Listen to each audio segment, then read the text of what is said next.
نماز میں تین تبدیلیاں ہوئیں۔ حدیث شریف میں حضرت معاذ بن جبل رضی اللہ عنہ فرماتے ہیں کہ نماز میں تین تبدیلیاں ہوئی تھیں۔ نمبر ایک، پہلے بیت المقدس کی طرف رخ کر کے نماز پڑھی جاتی تھی، قبلہ بیت المقدس تھا، پھر حکم آ گیا اور بیت اللہ قبلہ بن گیا، یہ ایک تبدیلی ہوئی۔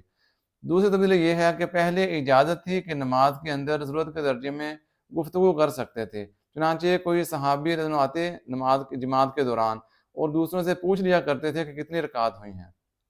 اور اسی طرح نماز کے اندر گفتگو کی اجازت تھی ابتدا میں، پھر بعد میں نماز کے اندر کلام اور گفتگو منع کر دی گئی۔ یہ دو تبدیلیاں ہوئیں۔ اور تیسری تبدیلی یہ کہ پہلے اگر کوئی شخص جماعت میں وہ شامل ہوتا تو حکم یہ تھا کہ جتنی رکعت نبی صلی اللہ علیہ وسلم نے پڑھا دی ہیں وہ اتنی رکعت پہلے اپنی پڑھ لیتا، پھر نماز میں جماعت میں شامل ہوتا۔ یعنی اللہ کے نبی علیہ السلام بالفرض اگر تیسری رکعت میں ہے نا،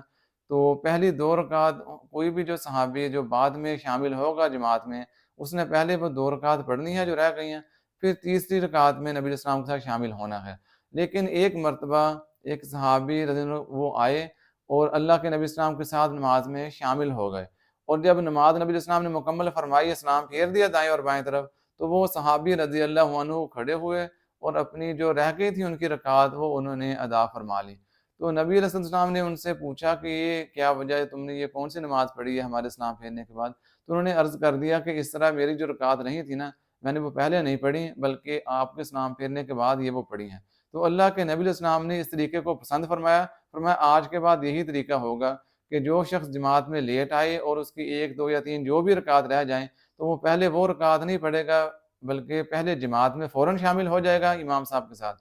اور جو رکعت اس کی رہ گئی ہوں ایک یا دو تین جتنے بھی، وہ امام صاحب کے سلام پھیرنے کے بعد پھر وہ اپنی بقیہ رکعت وہ جو رہ گئی ہیں وہ ادا کرے گا۔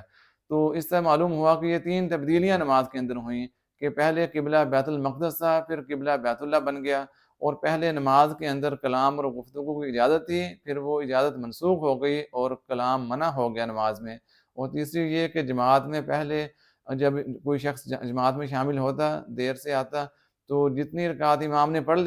لی ہوتی پہلے اس نے پڑھنی ہوتی تھی، پھر جماعت میں شامل ہونا ہوتا۔ لیکن اب یہ حکم ہے کہ فوراً جماعت میں شامل ہو جانا ہے، اور جو رکعت رہ گئی ہیں وہ امام کے سلام پھیرنے کے بعد میں ادا کر لینی ہے۔